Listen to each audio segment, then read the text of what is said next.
रक्ताचं नातं आहे ते. असं काही पैशाच्या घमेंडीवर सगळं चालतं काय? हायवेमध्ये जमीन गेली तर बहीण वादी झाली आणि भाऊ प्रतिवादी झाला.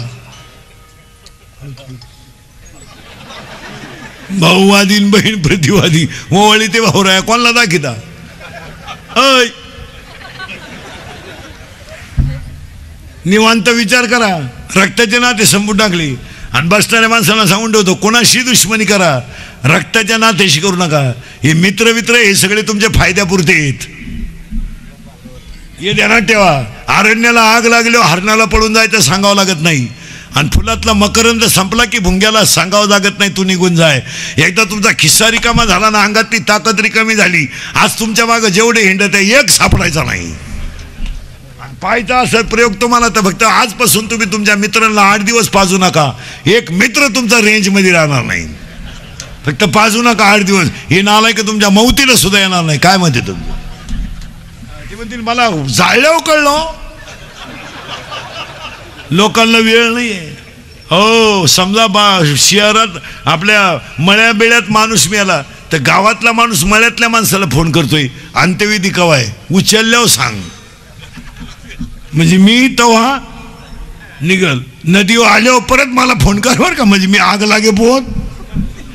लोकांना वेळ नाही. हे तुम्हाला वाटतं हे मित्र आहे. भुईमुगाच्या शेंगात दान आहे तर त्याचा मुक्काम पोहत्यात. एक वाक्य सांगू तुम्हाला, तुमच्यावर आणि माझ्यावर किती मोठे प्रसंग येऊ द्या, रक्ताची माणसं प्रसंगाला आहेत हे विसरू नका.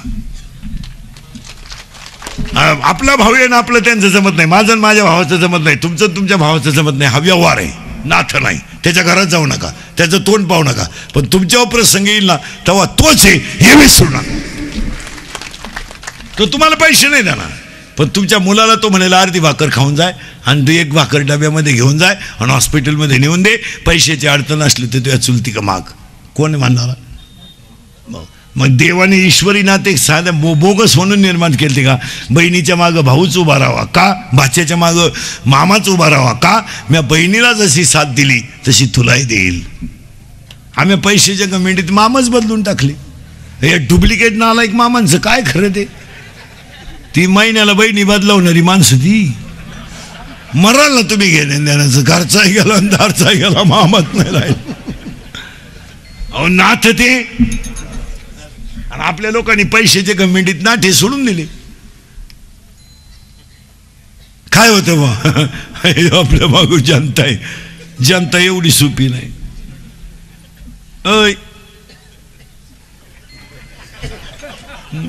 जनता मौतीला चालली तर माग चालती, पण अशी चालती. प्रयत्न येताना वारा घालतात आपल्याकडं. गंज उद्योग केले निघा, गंज गावाची वाट लावली निघा. तो मेलेला म्हणतो कस काय जाऊ, कस काय जाऊ. तो मडक्यावाला म्हणतो माझ्या मागे येण कस काय जातो, मी नाही का पुढं. तो म्हणला तू दिसला पाहिजे ना, म्हणला दोरा नाही, इकडे तिकडे जाऊ नको.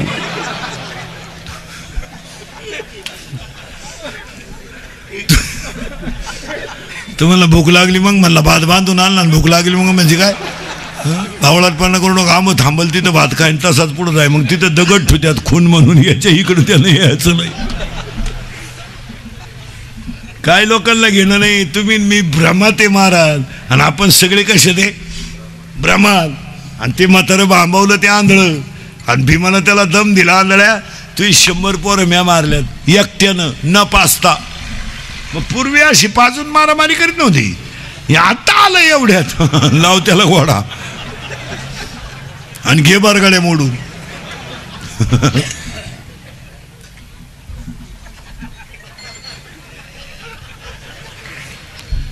भीमानं त्याला एक वाक्य सांगितलं, तेवढं ऐका. तुझी 100 पोरं मी मारलीत, फक्त तुम्ही माझी आमची बायको वडीत आणली तेव्हा मी एकटा जर उठलो असतो ना, तुझी खानदान मी संपवली असती. पण मी का उठलो नाही? तिथं धर्म होता. बस आम्ही फक्त धर्मनिष्ठ माणसं आहेत. आम्हाला माहिती आहे तिथं धर्म आहे तिथं जय. तुझी 100 पोरं म्या मारलीत. आणि कशी मारली ऐक. सकाळी एका पोराचा इतिहास आणि संध्याकाळी एका पोराचा इतिहास. म्हातारच उपाशी मारलं त्यानं. मग युधिष्ठिरानं भीमाला विचारलं, दादा काय भानगडे? महाराज रडलं ते आंधळ. तो म्हणला राज्य गेलं पण जेवताना भीम बोलवतो तेवढं बंद करा, ते खाऊनच देईन मला. यांनी भीमाला जाऊन सांगितलं, अरे जेवताना कुठं बोलत असतात का, तू गडी डोक्यात कमी, तुम्हाला जेवताना बोलायचं नाही, जेवायच्या अगोदर 10 मिनटं, पण म्हातारं सोडणार नाही मी. भयान रात्री नीट ऐका, भयान रात्री धृतराष्ट्रानं राजवाडा सोडला.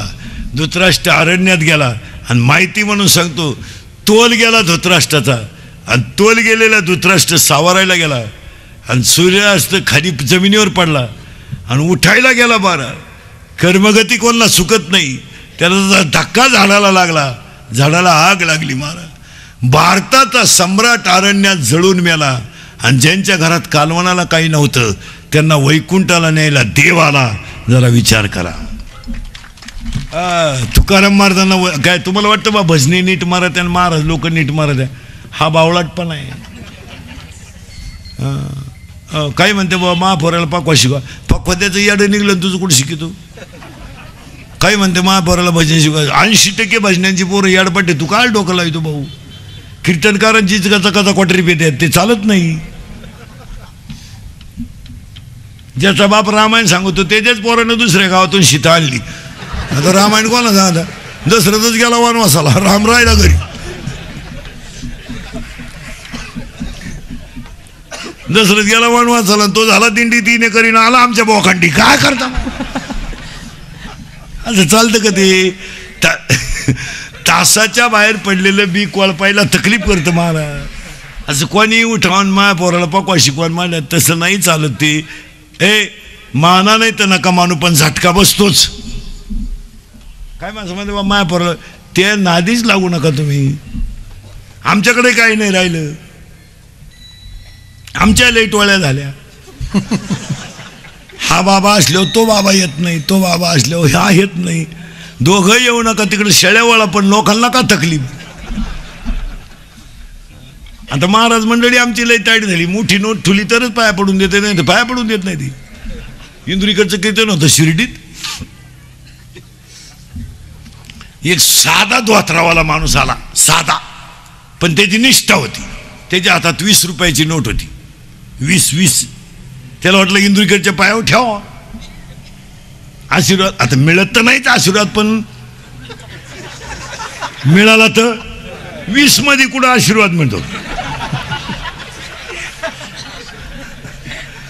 पण त्याला वाटलं बुंगली तर बुंगली, पण इंदुरीकडच्या शिष्यालाही नालायक. त्याला म्हणलं साहेब जवळ यायचं नाही. तो नाही तर राहिलं, माझे कुठं वाया चालली. पण त्याची निष्ठा होती का नाही, तो गेला. आणि एक नंबर 2 करणार आलं, 5-6 धाबे, 2-4 बार, पुढं धाबा मागं बारबाला, असा टाईट आला. पण त्यानं 2ची काढली लांब, लोट लालच लांब. इंद्रकीरच्या शिष्याने पाहिजे, या पहिला आमच्या बोकांडी बसा, मग त्यांच्या बोकांडी बस. या सरका या ते आलं आणि त्यानं ती नोट ठुली इंद्रिकरच्या पायावर. इंद्रिकर भांबावलं, लांब नोट दिसली. इंद्रिकर त्यालाच म्हणला पुत्रवती भाऊ. तो म्हणला बावळट आहे का, मी गडी आहे. तो म्हणला मरदे का, अजून एक नोट ठुई, गड्यालाही पार होईल. काय सांग, अर्थ लोपले पुराणी आणि नाश केला शब्दज्ञानी. फक्त खरेची आई मेली. हे इंद्रिकरचे इंद्रिकरचे कीर्तन, अरे हे इंद्रिकरचं कीर्तन आहे महाराज. हे इंद्रिकरचं कीर्तन आहे, हे अंतिम सत्य आहे, हे ध्यानात ठेवा. थोडं कानाला वाईट आहे पण सत्य. माझं कीर्तन महाराज म्हणून कधी ऐकत जाऊ नका. महाराज उलथू द्या, मरू द्या तिकडे. महाराज कीर्तन संपल्यावर का मरण गंज बुवा येत, दगड उचाकला का बुवा आहे, दगड निघाला बुवा आला, लागल तेवढी बुवा आहे. पण एक ध्यानात ठेवा, इंद्रिकरचं कीर्तन दोनच लोकांच्या बाबतीत आहे. नीट ऐका. एक, म्हाताऱ्या माणसाने तुमचा मुलगा म्हणून ऐका, आणि बरोबरीच्या लोकांनी तुमचा मित्र म्हणून ऐका. ते कालही खरंय, आजही खरंय, उद्याही खरंय. थोडं कानाला वाईट आहे. आणि मी तुम्हाला उपदेश करणे इतका मोठा नाही, किंवा तुम्हाला सल्ला देणं इतका मोठा नाही, पण तुमच्यातला म्हणून 4 गोष्टी सांगण्याचा आम्हाला अधिकार नक्की आहे. यावर तुमचं मत काय? उपदेश करणे इतके मोठे नाही. आम्ही काय उपदेश करतोय तुम्हाला? आम्हीच गुतलोय तुमच्यासारखे बायका पोरात. आम्ही काय तुम्हाला उपदेश करू शकत नाही. आपण काय साधू संतांनी इतके त्यागी? आपण तुम्ही उपदेश करू शकत नाही. तुकाराम महाराजांनी 400 एकर जमीन दान केली. आपण येडे का? आपण गाडीतून 100 कमी पडले तर उतरतोय, 100 राहिले. महाराजाचं कीर्तन संमेलन पायाजवळचा बंडल तासात राहिला. बाबा घरी गेल्यावर परत आला स्टेजवर, आयला नोटा राहिला म्हणजे. नाही नाही, आपल्याकडून उपदेश होणार नाही, पण चांगल्या गोष्टी तुमचा मुलगा म्हणून आणि मित्र म्हणून सांगण्याचा अधिकार आम्हाला कवाही, आणि तो स्वीकारलाच. काळ फार वाईट आला मला, काय फार वाईट आला. परत थोडं मागं जाऊ आपण. तुम्ही माग म्हणजे पुढे जायचंच खवा, तिथंच जायचंय आपल्याला. कुठून आलतो ध्यानात ठेवा. मेला धृतराष्ट्र जळून, पण तुकाराम महाराजांना वैकुंठाला न्यायला देवाला इथं होतो आपण. गमेंट कमी करा, दिवस जाणार आहेत, काय कोणाला कोणाचं ज्ञान नाही. चला पुढे. आता इथवर आलो आपण. आता सगळ्या माणसाला मॉडिफिकेशन मध्ये सांगतो. बसलेल्या सगळ्या माणसांकडे मोबाईल आहेत. अंडरपॅन्ट नाही काहीला, आतली चटी नाही, मोकळा आहे, पण हँडशीट 9,000चे. चैन उघडी ना, तो नाही मोकळा, काही रेंज मध्ये.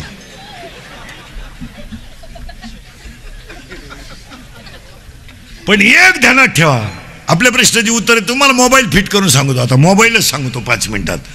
बसलेल्या कोणत्याही माणसं, सॅमसंग असो, जिओ असो, नोकिया असो, वोडाफोन असो, कोणताही असो, फक्त मोबाईल चालण्यासाठी काय लागतं एवढं सांगा. रेंज. आता उत्तर तुम्ही द्यायचे बरं का. मोबाईल किती किमतीचा असू द्या, तो अवलंबून कशावर आहे? बस. तुम्हाला जर रेंज मिळवायची नसेल तर मोबाईलची किंमत 0 आहे. कोटी रुपयाच्या शरीराची किंमत मागच्या जन्मीच्या पुण्याईनं तुम्हाला मिळाली. ही रेंज आहे, ही रेंज आहे. आईबापाचा आशीर्वाद लागेल, मागच्या जन्माचं पुण्य भक्कम लागेल, तेव्हा तुम्हाला हा मोबाईल मिळाला. हे हँडशीट आहे. आता नीट ऐका, हँडशीटला काय लागेल? पहिली रेंज. मग मागच्या जन्मीचं तुमचं माझं पुण्य चांगलं होतं म्हणून शरीर मिळालंय, पुन्हा मिळेलच. बस. आता हा झाला मोबाईल. प्रत्येक माणसाच्या मोबाईल मध्ये बसलेल्या माणसाच्या 100 रुपये बॅलन्स आहे. 100. कशावरून? प्रत्येक माणसाला आयुष्य 100 आहे. हा झाला त्याच्यातला मोबाईल. त्याच्यातले 50 झोपेत गेलेत. आता किती राहिले? मोबाईल बॅलन्स शीट करून देतो तुम्हाला. मग तुमच्या माझे 50 गेले ना झोपेत, मग आपले 25-50 रुपये बोगसच गेलेत. यूट्यूब, फेसबुक, टिकटॉक, पबजी गेले 50. आता मोबाईल मधला बॅलन्स शिल्लक किती आहे? 50. त्यातला 25 नको तिथं घालवला. हॅलो, काय चाललंय? काय नाही. काय हो? सहज. तुला काम नाही का? काय तू उलथू द्या ना, मरू द्या इकडे. तुला काय आठवण आली? मग मरायचं आठवण आली तर सहज गेले का नाही पैसे बोगस. हॅलो, जेवला का? तो जेवलाय बी फाशी घेऊन मिळालाय बी. तुला काय करत? हॅलो, जेवला का? झोपलाय का? होता नाही का? बालताय? कपडे घालू नये का? मोकळाशी. गेले 25. तुमचे माझे 25 असेच गेले ना. कशात गेले? अभंग लिहून घ्या. कशात गेले? मी तवा नाता प्रति कर्म इनमती मंद बुद्धी तुम्ही आठवले ना कधी. वाचे कृपणे ती माय बापा नाही ऐकले, गायले गीत धरिले दात सांडिले हित नावडे पुराण बसले संत केले बहुत पर्यंत करू नये तो केला व्यापार व्हायला भार कुटुंबाचा.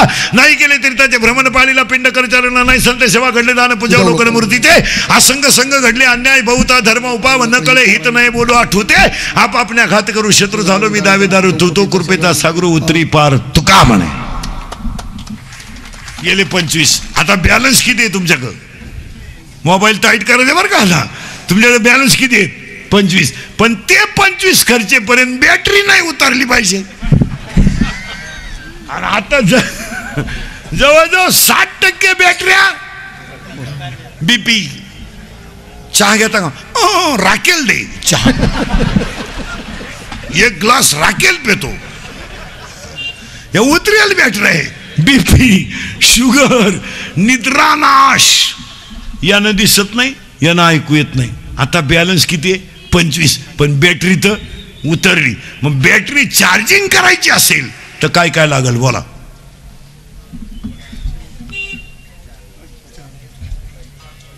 एक, लाईट पाहिजे. 2, पिन पाहिजे. चार्जर, त्या चार्जरला पिन पाहिजे. मग ऐका उत्तर. आता उत्तर ऐका. बॅलन्स 25. तुम्हाला अनेक जन्माचे पुण्याईची लाइटिंग तुमच्या जीवनात पाहिजे. 2, संतांच्या कृपेचं चार्जर पाहिजे. चांगलं वागण्याची पिन खोसली पाहिजे आणि भजनाचं बटन दाबलं पाहिजे. तेव्हा हा मोबाईल चार्जर. बटन बिटन खुसून ठेवलं, पिन बिन खुसून ठेवलं, बटनच नाही दाबलं. का हो चार्जिंग होईना. त्यानंच नाही राहील. मरशील ना तसं. भजन केलंच पाहिजे. मग काही अशीच आहेत. एक लग्वीला गेलं मोबाईल आला, मग चैन तर खोलावं का नाही.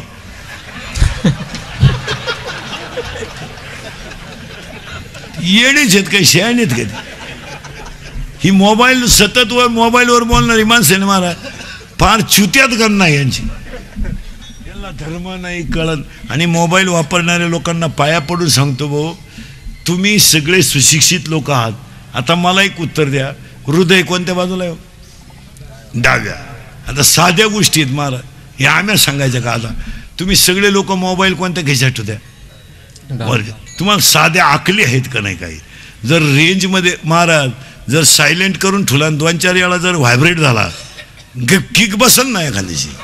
शरीरातला सगळ्यात नाजूक इंद्रिय हृदय. आता हे नुसते बॉक्स आहे ना, बॉक्स हे नुसतं जोरात चाल म्हणून इको जर लावलं ना, इको लावून जर 2-3 चाली म्हणलं ना, आमची हे गेलेत पार. माझं तर कामच देत नाही. 2-4 वेळा हात दाबून धरावं लागत तेव्हा ती सुताव चालत. नाही एखाद दिवशी हे बंद पडायचं असेल, जय विठ्ठल राहिलं त्याला गेलं पाहिजे कर. दणका बसतो याचा मारा. मी मोबाईल वापरणारी वरच्या खिशात मोबाईल ठेवू नये. मोबाईलचा वापर उजव्या कानाचा बोलताना कमी करावा. उजव्या कानाचा वापर करू नये जास्त. इकडं बोलावं. मोबाईल पॅन्टच्या खालच्या खिशात कधी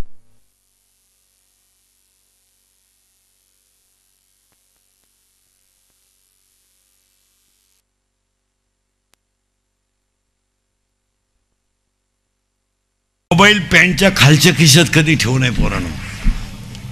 ठेवायचं नाही कधी. रेंज जाती माणसाची रेंज. मग मोबाईल कुठं ठेवावं, कधी देणं ठेवायचं?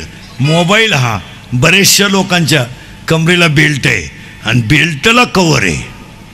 ती जागा अतिउत्तम आहे. कारण मोबाईलमधून वेव्ज ज्या येतात, वेव्ज त्याचा त्वचेशी संपर्क नको आहे. त्या बेल्टला कवर करून घ्या, त्याच्यात ठोजा मोबाईल आणि मोबाईल वापरणारी याडपटच असेल.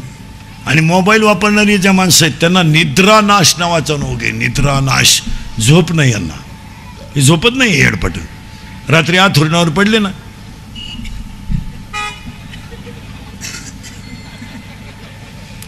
आणि मग ते अर्धले चित्र, उघडे वाक्य ते डोक्यात घेऊन झोपत होती.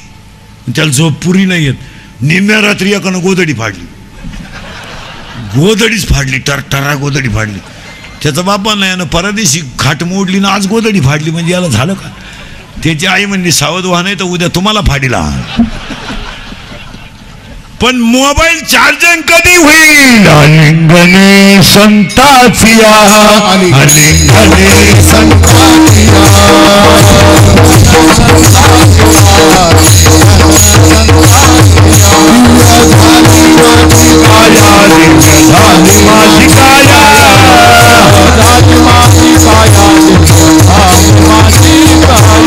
मस्तक हे पाया, मस्तक हे पाया,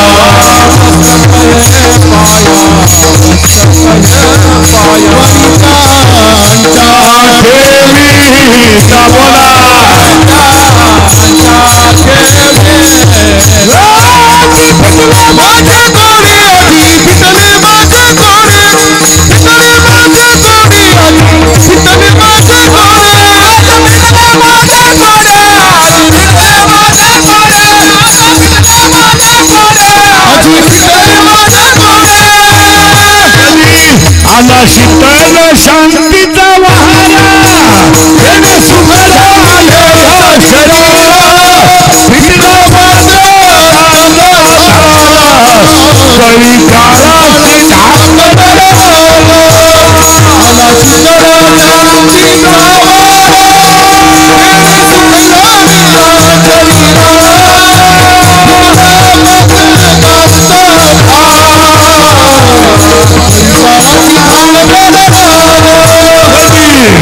घोडा वाजती टाळ घोडा वाजती टाळ घोडा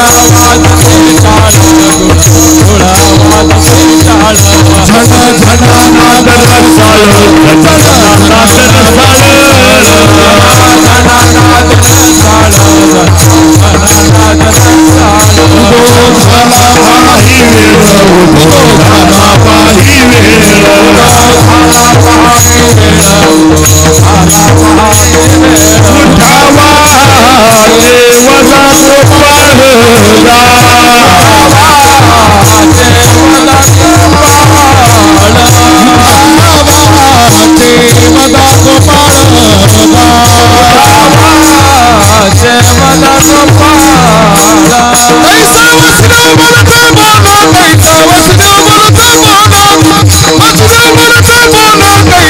नाद रसाळ झण नाद रसाळ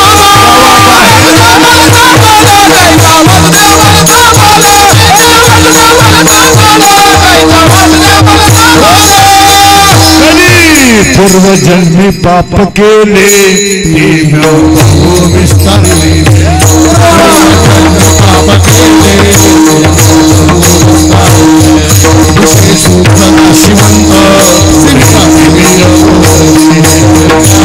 नाशिवंत दृष्टार फले मोती ज्ञान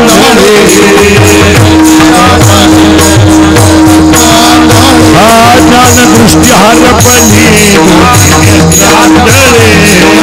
दृष्टी हरपली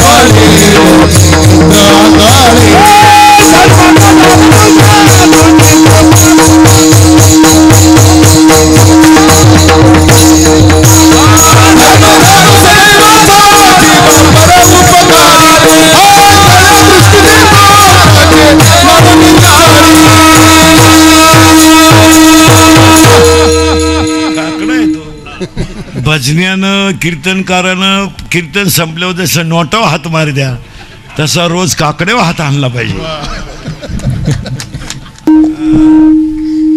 भजने कसे पाकिट पाटकन मोजून पाहत्या कमी हो.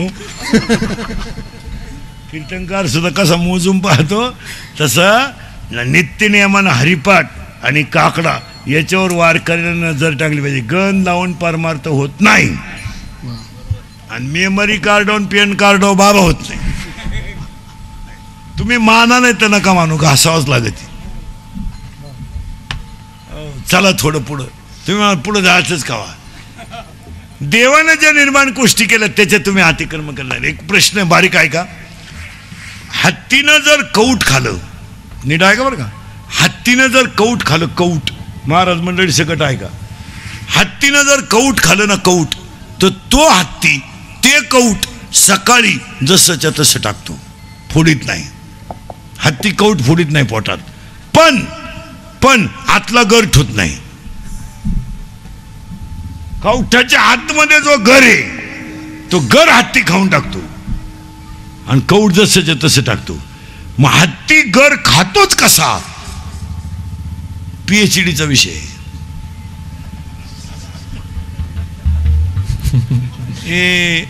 शिकलेले कोणी असतील ग्रॅज्युएटच्या पुढचे तर तुम्हाला PhDला 3 विषय देतो. आयुष्यभर घासा तुम्ही. कावळा शिवपोत शिकत बसा आणि PhDला आपले 3 प्रश्न आहेत. तुम्हाला 3च आकडे आहेत फक्त PhDला. लॅपटॉप आलं लॅपटॉप आलं इंटरनेट आलं फेसबुक आलं मंगळावर लोक जाऊन आली मंगळावर पाणी आहे का नाही पाहिलं. गरोदर स्त्रीच्या पोटात बाळ कोणतं याचा शोध लागला. पण तुम्ही माझ्या मांडीला मांडी लावून जरी बसले तर तुमच्या मनात काय हे मला अजून कळलं नाही. लावा शोध.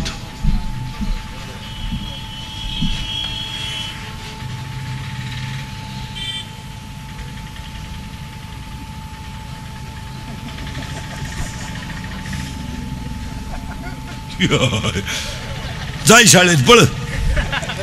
2 हत्तीनं जर कौट खालं तर हत्ती आतला गर खातोच कसा.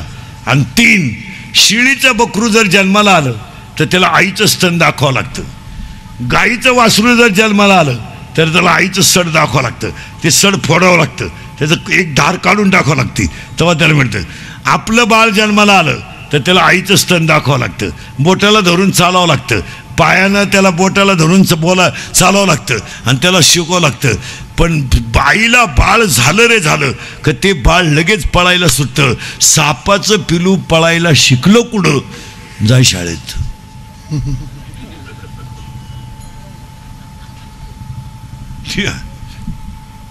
सापाचं असं वैशिष्ट्य आहे, जर सापाला पिलू झालं, मग यादी सांगतो तुम्हाला, यादीच आहे का महाराज मंडळी सगळं. यदा कदाचित कासवाला केस येऊ शकतात, सस्याला शिंग येऊ शकतात, आकाशाला फळं येऊ शकतात, वांजेला मुलगा होऊ शकतो. नीट आहे का? वांजेला मुलगा होऊ शकतो, अंधार प्रकाशाला घालू शकतो, मृगजळाने तहान बागू शकते. पण कुणाच्या तरी देवाच्या शक्तीशिवाय माणूस मोठा होऊ शकतो हे तुम्ही सिद्ध करू शकत नाही. मान्य? यदा कदाचित आकाशाला फळं येतीलही, वांजेला मुलगा होईलही, अंधार सूर्याला घालविलही. मग मला एक उत्तर द्या महाराज मंडळी, लोखंडाचा स्पर्श परिसाला झाला की त्याचं सोनं होतं, हे तुम्ही वाचलंय का अनुभवलंय? वाचलं. तुमच्या बसलेल्या पैकी परीस कोणी पाहिला? तुम्ही सगळे लखपती आहेत. पाहिलं नाही ना? पाहिलं नाही ना? नाही पाहिलं ना? नीट आहे का? परीस पाहिलं नाही ना? मग परीसाचं सोनं होतं ना हे तुम्ही सांगू शकत नाही. पण नीट आहे का? संतांच्या संगतीत गेलेला माणूस बर्बाद होऊ शकत नाही हे तुम्ही सांगता, हाच परीस आहे. तुम्ही आमच्या टोळीत आले ना, आमच्या टोळीत तुम्ही श्रीमंत होणार नाही याची गॅरंटी आहे, पण समाधानी झाल्याशिवाय राहणार. ही परिसाची संगत आहे. ही संगत कोणाची? परिसाची. तुम्ही आमच्या टोळीत या, खाण्याची नका काळजी करू, किती खाय, कवाय खाय, किती वेळा खाय. तुम्ही आमच्याकडे आले खाण्याची चिंता करू नका, कपड्याची चिंता करू नका. तुम्ही श्रीमंत नाही होणार, पण मानानं जगाल आणि समाधानी व्हाल, हाच परीस आहे. परिसर काय वर जातो का सापडायला? माराय काही शोध लावीत बसली परीस गपचिप आहे. मला एक बावळाट भेटला, तो म्हणला का हो एवढ्या संतांनी चमत्कार केल्यावर येणा बोलवला, भिंत चालवली, मग आताच्या एखाद्या कीर्तनकारानं का चालू नाही का? जनताच लुटीता. मी म्हणलं तुला बाकीच्या बॉसची काय करायची, तुला मी एकटा बाद झालो. तो तुला मी आत्ता हा मंडप चालून दाखवतो अख्खा शिर्डीत, तू फक्त वाघ हो बसून ये. भिंत अशी कधी चालती का पागाला? तुम्हाला हे पळ मग बावळाट नाही कशी काय भिंत, त्याला वाघ हो बसून यावं लागत. तुला चड्डीचा वगळ खाली गेला तर तू त्याला पाहून घरात पळाला. एकानं मला प्रश्न विचारला, का हो पंढरपूरमध्ये पांडुरंगाचं मंदिर रुक्मिणीच्या पुढंच का? काय शोध लावतील लोक, काय कळत नाही. आता जेव्हा नव्हते चराचर तेव्हा होते पंढरपूर, जेव्हा काहीच नव्हतं तेव्हा पंढरपूर होतं. कोणी पाहिले? मी त्याला म्हणलं तुला बाकी त्याची काय करायचं? तो म्हणला नाही, मग नाही, फक्त मला एक सांगा, पंढरपूरमध्ये पांडुरंगाचं मंदिर रुक्मिणीच्या पुढेच का? मी त्याला सांगितलं आजही पांडुरंग जर मोटरसायकलवर चालला, रुक्मिणी कुठे आहे? मागच आहे. उलटी आमची रुक्मिणी अंतर सोडू नये. ही रुक्मिणी पांडुरंगाची मांडी दाबी ती, मधून मुंडको काढी ती. डायव्हर कळत नाही श्रीलिंगी का पुल्लिंगी. आणि ती पांडुरंगाला सांगती राईट लेफ्ट स्पीड ब्रेकर पलटी. त्याला विचारलं काय रे कुत्रं आडवं गेलं? कुत्रं सीझन सोडून रोडवर येत नाही. तुम्ही माना नाही तर नका मानू, महाराज शास्त्र म्हणेल ते आहेच. आता तुम्ही पहा, हे 2-4 महिने झाले शेतकऱ्यांना आत्महत्या बंद केल्या, आता त्यांनी तो सोडून दिला ना. आता दखलच घेईन कोणी. ते काय येणं घेतो तुम्हाला मरून देते काय, आता मरण्यात मजा नाही. शेतकरी 2-4 महिने शेतकरी सोडून दिला तो ना, मरू नाही उपयोग नाही. लाख मंजूर झाले 22 मिळाले, मरताच का. शेतकऱ्यांनी सोडून दिले आत्महत्या. आता मोर्चे बंद झाले, 3 महिने झाले मोर्चे नाही. आता 2-3 महिने मोर्चे नाही निघणार. कटाळी लोक डांबरी येऊ डांबार तापलं पण फरक पडला नाही, सोडून द्या. आता तुम्ही सगळ्या हॉस्पिटलमध्ये जा सरकारी, या 2-3 महिन्यात आत्महत्या करणारे शेतकरी नाहीत, नोकरीवाले नाहीत. नोकरीवाले तर करू शकत नाही कधी, ते करणारच नाही. त्यांना 12 गुरु लागला. आता त्यांचं आता कावळाशिवाय पोत उजाडलं, फक्त हातात मिळले पाहिजे. त्यांचं उजाडलं. पण ध्यानात ठेवा, तुम्ही कोणत्याही हॉस्पिटलला जा, सध्या आत्महत्या करणारे शेतकरी नाहीत. कोण आहेत मग? डिप्लोमा, इंजिनिअरिंग, पॉलिटेक्निक, ITI ही कॉलेजला जाणारी जी अवलाद आहे ही सध्या फुल उतटली. तुम्ही कुठे जा, हेच पोरणपुरी काय मत आहे तुमचं? आणि यांचे कारण माहिती आहे का काय? बाप बोलला फाशी, पुरीला आई बोलली आत्महत्या. इतके हलकट विचार झाले. आणि हे आत्महत्या का करायला लागले माहिती का महाराज? 70,000ची ह्या नालायकाला पल्सर आहे, 10,000चं त्याच्याकडं मोबाईल आहे, 2-2.5 हजाराचं त्याच्या पायात बुडे, आणि फुकाट खातोय बापाची पेंट. उताटलं ते. रुपड्या कमवायचं नाही ना, बापाने बी गुंठा ऐकायचा आणि कपडे कडक घालायचे. आणि ती चावला, तिला सवय लागली. पिढी संपली ना. आता काय माहिती का संपली का नाही? हा म्हणा, पिढी संपली ना. बापाने आवता हाकायचं नाही, 1 गुंठा वजा करायचा आणि स्कॉर्पिओ घ्यायची आणि त्याच्यावर लिहायचं पैसा गेला पण नात केला. मग असं परिणाम ह्या औलाद उतटून गेली. यांना तुम्ही तिथेच बसा, रुपया इन्कम नाही पण उतटल्यावानी वागायचं. आता त्या पोराला पल्सर केवढे, बाईक केवढ्याला आहे? बाईक 1 लाखाला. 80% पोरं कॉलेजला गाडीवर येतात. लाखाची बाईक उतट्याला अवलाद. बरं, त्याला पेट्रोलला पैसे लागतात 3 दिवसाला 100. सोमवारी दिल्यावर गुरुवारी द्यायला पाहिजे. बापानं 100 दिले म्हणल्यावर येणं द्यायची गरज आहे का? लई जागृत देवस्थानी, हिला तर लई काळजी परपंचीची. हिनं लगेच पोराला म्हणायचं बाय हे 100, त्याचं ऐकू नको. त्याचं कोणचं? त्याचं. तो पहिल्यापासून तसाच. मी त्याला 9वी पासून पाहते.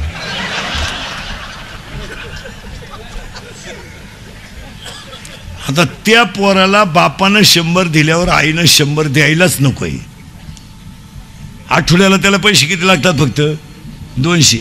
आईनं 100 दिल्यामुळे ते पोर माळ करायच्या टोळीत बसल का बेवड्याच्या? बेवडे ते हरिपाठाकडे निघल का धाब्याकडं? त्यानं 90 मारायला सुरुवात केली. गोवा खायला माझं आठलं ते पडलं पोरीच्या प्रेमात. पोरं आहे भंगार. तिच्या बाई 3 पोरांनी भाषा घेईल, हे 4थं बी लागलं तिला.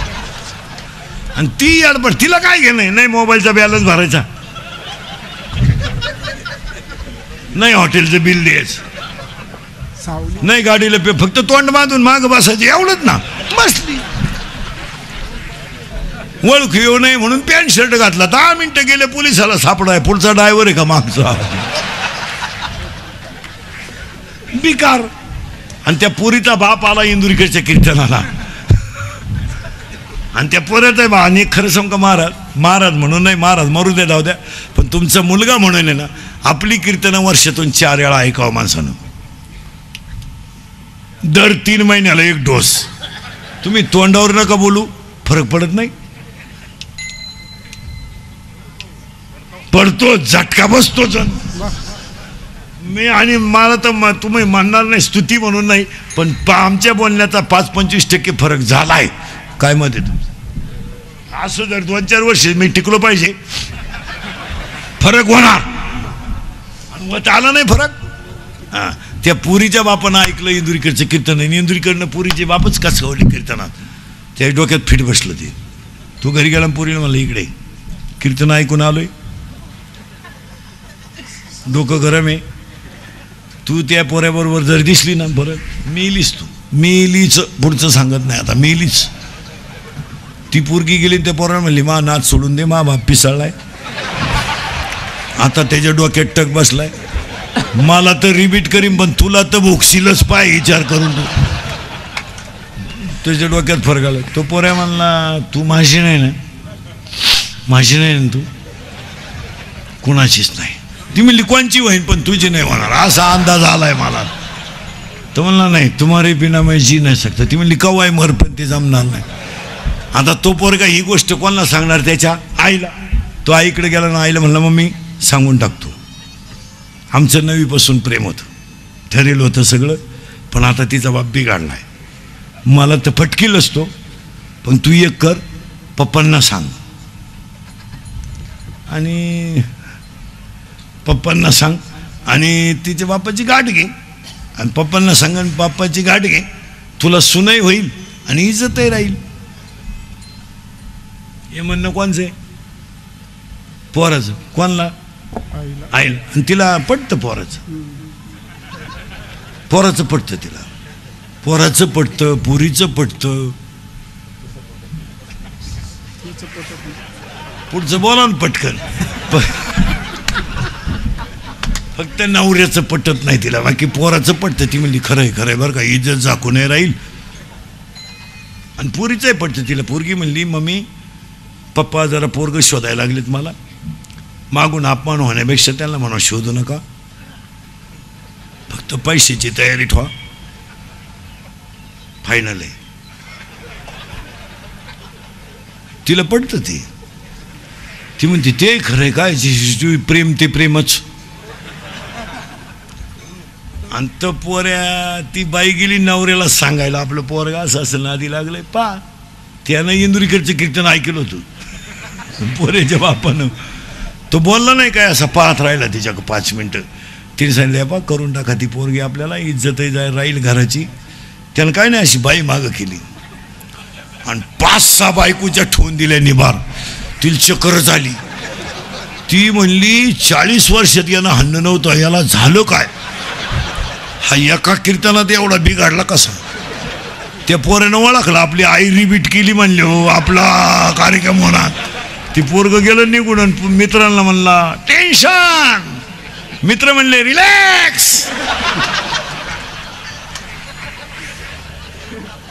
रिलॅक्स, टेन्शन नाही घ्यायचं. 90 डिप्लोमॅट हन.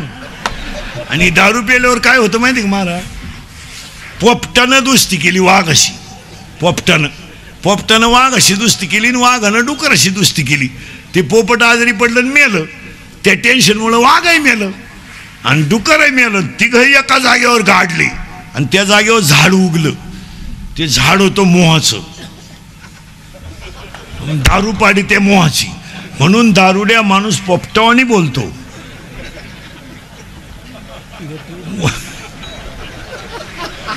वाघावानी डरकाळ्या फोडतो आणि डुकरावानी लोळतो त्या झाडाचा दोष.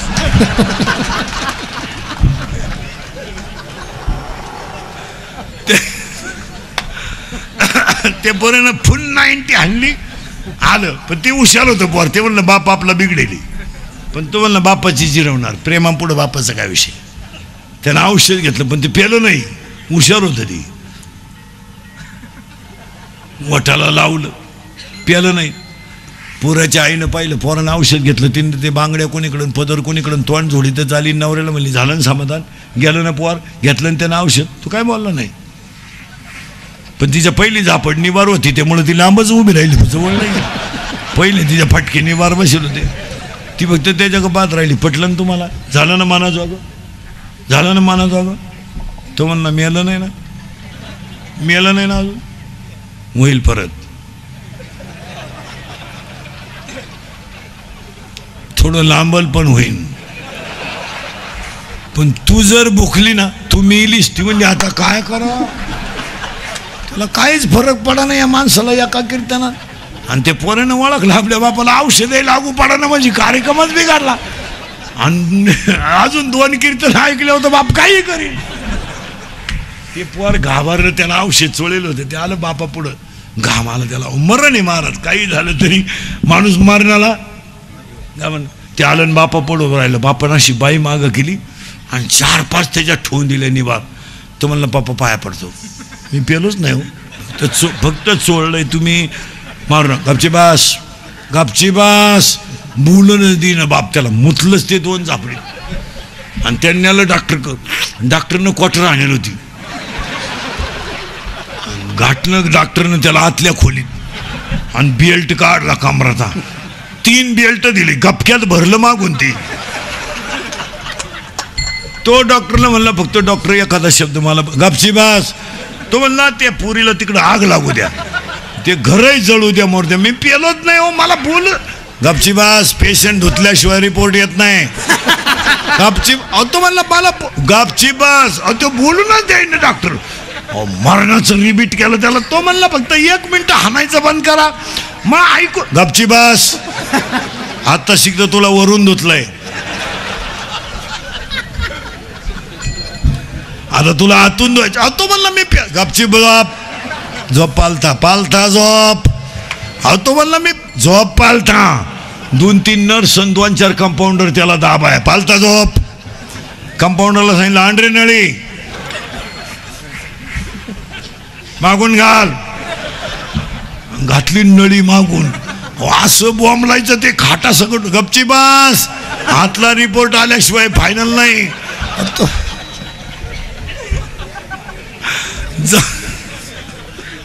जेव्हा इकडून नळी काढली तेव्हा ते शांत झालं. 2-3 दिवसांनी पोरीचा फोन आला. त्यानं मोबाईलच फेकून दिला. मला नको आता इकडून नळी घालतीन आणि इकडून काढतील. हे 500 तुमच्यापैकी कोणी औषध घ्यायला असेल तर त्याला विचारा फक्त कस काय. त्याला फक्त म्हणायचं परत घेतो का औषध. शेण खावा शेण, पण औषध नको. चिंता करायची नाही महाराज. चित्ती असू द्यावे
याच्यासाठी केला,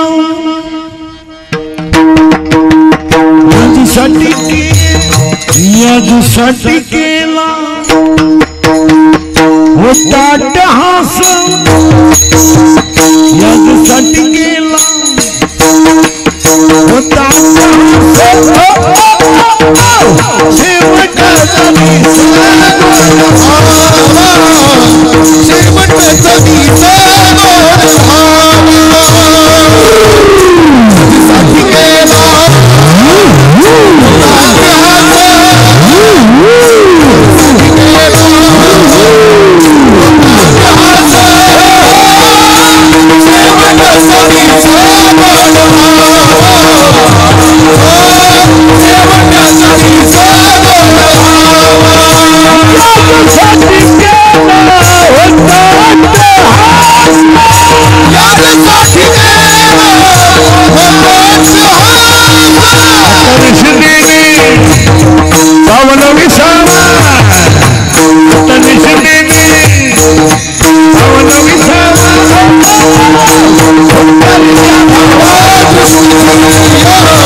गोंधर पाटील परिवाराच्या भावपूर्ण श्रद्धांजली वाहताना एक पहिलं वाक्य की काळ बदललाय आता कीर्तनवारी काय काय काळ फार बदलला आता हे डावे श्राद्ध फक्त आता लोक डावे सुद्धा बंद होणार आहेत आता डाव्याचा आता पॅकेज निघणार बामणाला डायरेक्ट पॅकेज कावळाही तूच आण भातही तूच शिजवून चमनही तूच कर तुला नाही कोणी भेटलं ज्याचं प्रवचन ठुलं त्याचं कर अहो महाराज आता जाऊ द्या दहाव्याला थोडी प्रवचनं सुरू झाल्यामुळं निदान माणसं बसायला तरी 10 मधले 4 माणसं का होईना पण प्रवचन ऐकतात आता लोकांनी काय फक्त काय केलंय वर आता सध्या बोबाटे काय केलं लोकांनी बोबाटा दुष्काळ पडला बा दुष्काळच नाही हे भांडवल आहे कायचा दुष्काळ आहे महाराज काचा दुष्काळ काच आहे 5 वर्ष झाले लोक घरचं पाणी पिणं 10व्याला जार मौतीला जार बारशाला जार 5ला बार जार कुठं पाण्याचा दुष्काळ आहे दुष्काळ फक्त दोघांना नाही महाराज एक शेतकरी आणि 2 त्याच्या दारातली गाय चौथा कोणाला दुष्काळ आहे तिसऱ्याला या फक्त लबाड्या चालल्यात कायचा दुष्काळ आहे महाराज 20 किलोमीटर वरून लोक लॉन्स घ्यायला शिर्डीला येतात 20 किलोमीटर खेड्यातला शेतकरी लॉन्सला लग्न शिर्डीला आणतोय साखरपुडा सुद्धा वाट्यावर करीन तो इतकी उताटल्यात लोक काय पैशाला उता आलाय त्यांना महाराज तुम्ही विचार करा आपल्याकडं 1 रुपयात लग्न किती वर्षापासून आहे 15 वर्ष झाली अजून आपल्या लोकांना त्याची किंमत कळली नाही पैसाच मोकारो आता हे साईडची जी गाव आहेत ना शिर्डीच्या तसं प्यायला पाणी नाही पण वाट्यावर साखरपुडे सुद्धा करते नाही साखरपुडे कुठे त्यांचे हायवे टच लॉन्स शिर्डी मोकळं नाही कोपरगाव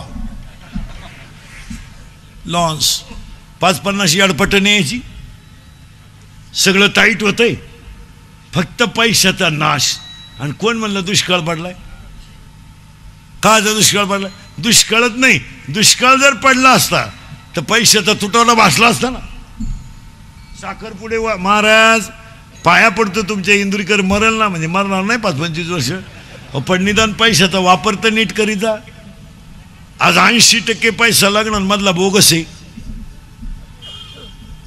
सगळ्या लोकांका मोबाईल आहे काय पत्रिका छापायची गरज आहे आता 1 मिनिटात उभ्या महाराष्ट्राला कळलं ना तुझ्या घरी कवा तमाशा आहे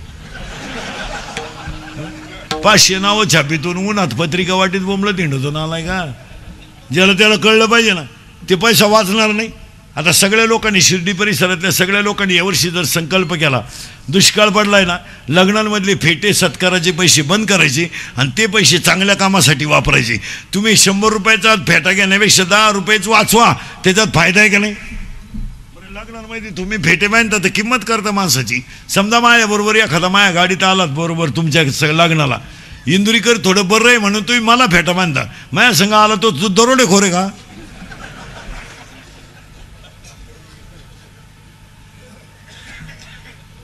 मग तुमच्या श्रीमंतीला काय आग लावता बांधायचे फेटे तर अख्ख्या वराडाला आचार्यान बँडवाल्या सगट नाही तर मग एकालाही नाही अहो एका शहाण्या माणसानं माईकवर सगळ्यांचे आभार मानावं संपला विषय कशातही पैसे घालीत बसायचे बावळटासारखं आणि मिळेल लोक त्याच्या बाई कशातही पैसे ते बंगरी आता डीजे लावल्यानं कुठं डीजे लग्न साधे केले तरी मुलं होतात हो त्याला असं नियम आहे का डीजे लावल्यावर सटा होते बावळ्याचा बाजार आता एक फाजील पद्धत आली आपल्याकडं फाजील पद्धती आहे सत्कार ही पद्धत कशी फाजील आशीर्वाद फाजील आणि भाषण करणारे लोक ध्यानात ठेवा लग्नांमधले भाषणं तुम्ही टाळीचा. लोक लय वाईट बोलते मारा खाली बसलेले. आपल्याला वाटतं लोक आपलं भाषण ऐकत आहे.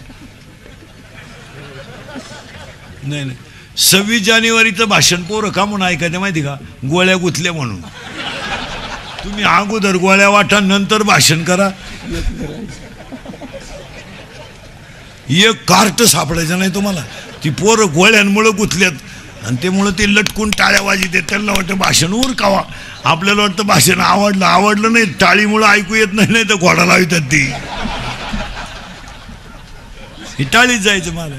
आता एक फाजील पद्धत आली लंगडात. मंगलाष्टकाच्या टायमाला नवरा नवरी मधून येणार गेटवर. तो नवरदेव भाड्या भाड्याच्या गाडीत आला. 35 रुपयाचा चष्मा घेतो लिंबा खालचा. त्या हायवेला मिळतो ना तो. आता 100ला झाला नाही तर 35लाच होता पहिला. आणि त्या नवरदेवा माग त्या 2-4 याडपाट पुरी कुढून मेकअप करतात. काय कळा ना त्याला. इथल्या फट्टीत चमकी. तो देव यांनी भांग. तो पॉप गेलाय आता. तो पॉपनं बरीच चव घातली. आता देव यांनी भांग असा आहे पोरीनो. ही जी बाजू आहे ना पुढची ती अशी दडपून घ्यायची पुढं.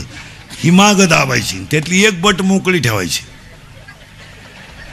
ती बोलताना वाटावा आली पाहिजे. याला म्हणायचं देव यांनी. आणि आता नवीन एक भांग आला यावर्षी. अजून आपल्याकडे नाही आला. तो शहरात आलाय. एकच बाजू बांधायची. ही बाजू मोकळी. अहो एक पोरग कॅनॉलच्या कडे लोक होतं. पुरी ना असं केलं ते पडलं कॅनॉलमध्ये. हो त्याला वाटलं खुणावलं का काय गेलं वाहून ती. आणि त्या कार्टेने एक भांग आणलाय कुठून वन साईड. वावर नांगरलाय दंड ठुलाय. काय ना तर बगलात गाची गोशिड्या झालं तुला गाला. आणि तो गेटवर नवरदेव आले त्याच्या पुढे तो बँडवाला. बहरा फूल बरसा मेरा महबूब आया, मेरा महबूब आया. लॉन्स मध्ये एकदम शांतता. जसं प्रेत पेटवायचं आता. पूर्वी तांदूळ हातात देत होते त्या पुढे केल्यामुळे लोक पुढे फुडते नाही फेकूनच आणतात. आणि लग्नांची एक चुकीची पद्धत काय केली आपल्या लोकांनी. 10 वाजल्यापासून जेवण. लोक लग्नाला थांबतच नाही. राम राम. बहरा फूल बरसाओ मेरा महबूब आया, मेरा महबूब आया. तो महबूब चालवतो कसं माहिती का.